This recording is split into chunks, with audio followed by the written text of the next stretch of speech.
Hello students, आज हम D pharma second year के community pharmacy and management subject के important one word questions discuss करेंगे। ये क्वेश्चंस आपके एग्जाम्स के लिए बहुत यूजफुल हैं और इन्हें याद करना आसान है।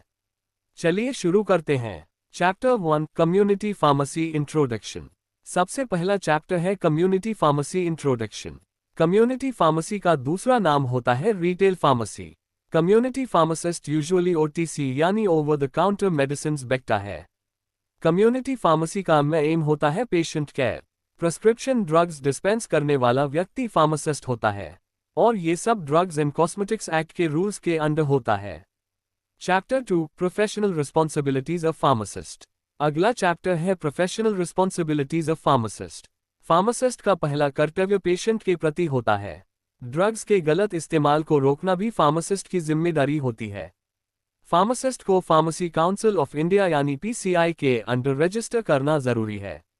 ड्रग अब्यूज से बचाव में भी फार्मासिस्ट की इंपॉर्टेंट भूमिका होती है और rational use of drugs promote करना भी फार्मासिस्ट की ड्यूटी है। Chapter 3 patient counselling. ए फ्लैट बात करते हैं पेशेंट काउंसलिंग की। इसका पर्पस होता है पेशेंट कंप्लायंस, मतलब दवा सही तरीके से लेना। पेशेंट को दवा लेने का सही समय बताना पेशेंट काउंसलिंग का पार्ट है।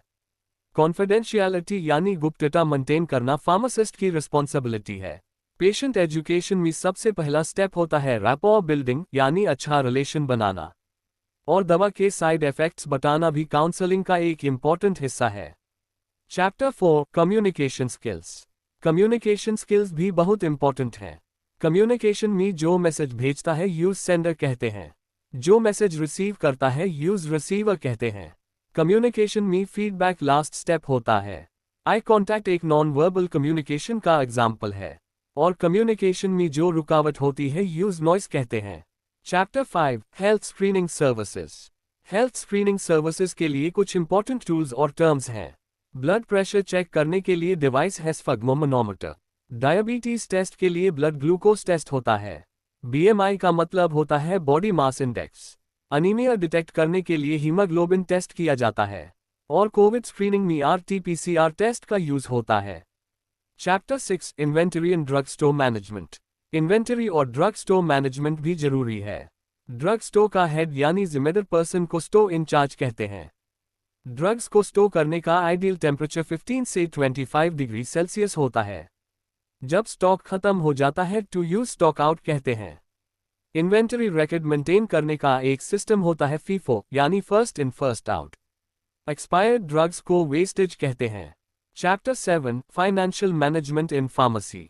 फाइनेंशियल मैनेजमेंट में दवा बेचने पर जो मुनाफा होता है यूज प्रॉफिट कहते हैं। डेली बिक्री का रिकॉर्ड सेल्स रजिस्टर में होता है। खर्चों का रिकॉर्ड एक्सपेंस बुक में होता है।